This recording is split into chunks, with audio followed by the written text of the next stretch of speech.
Hi friends, আজকের ভিডিওটা একটু অন্যরকম। আজ যাচ্ছি কলকাতা একটি ঐতিহাসিক মনোমুগ্ধকর স্থাপত্যকর পরিদর্শনে। ফাইনালি আমি চলে এসেছি ভিক্টোরিয়া মেমোরিয়ালের সামনে। তো এই হচ্ছে আমাদের টিকিট কাটা হয়ে গেছে, এখন ভিতরে প্রবেশ করব। এটি দেখতে অনেকটাই তাজমহলের মতো, কারণ তাজমহলকে অনুসরণ করেই কিন্তু এটাকে বানানো হয়েছে। রানী ভিক্টোরিয়ার নামে নাম রাখা হয়েছে। 1901 সালে রানীর মৃত্যুর পর এটি বানানোর পরিকল্পনা নেওয়া হয়। তারপর 1906 সালে এটি বানানো শুরু হয়। তারপর 1921 সালে এটি সম্পূর্ণভাবে তৈরি হয়ে যায়। বর্তমানে এটি একটি সংগ্রহশালা। এখানে অতীতের অনেক কিছু রাখা আছে। একটা মজার বিষয় কি জানো?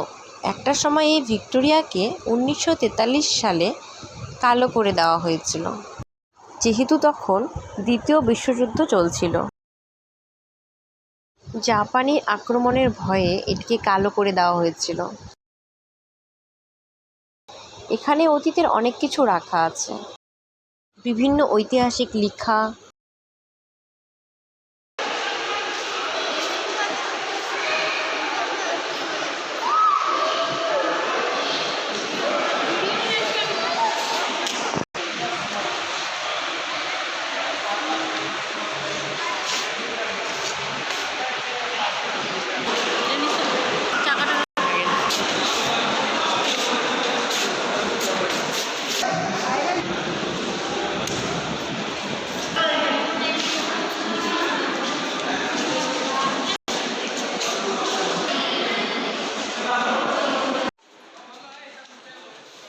এখন যাচ্ছি ওপরে।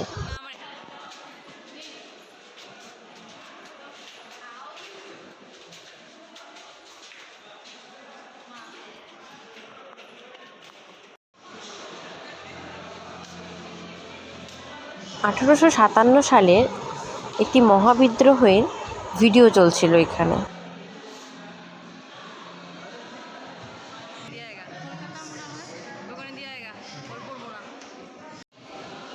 বিভিন্ন ঐতিহাসিক লেখা, তাছাড়া ছিল আগেকার দিনে বন্দুক।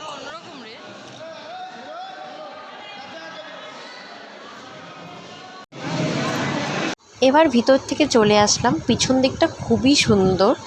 আজকের ভিডিওটা এখানেই শেষ করছি। তোমাদের কেমন লাগলো অবশ্যই কিন্তু জানাবে কমেন্ট করে।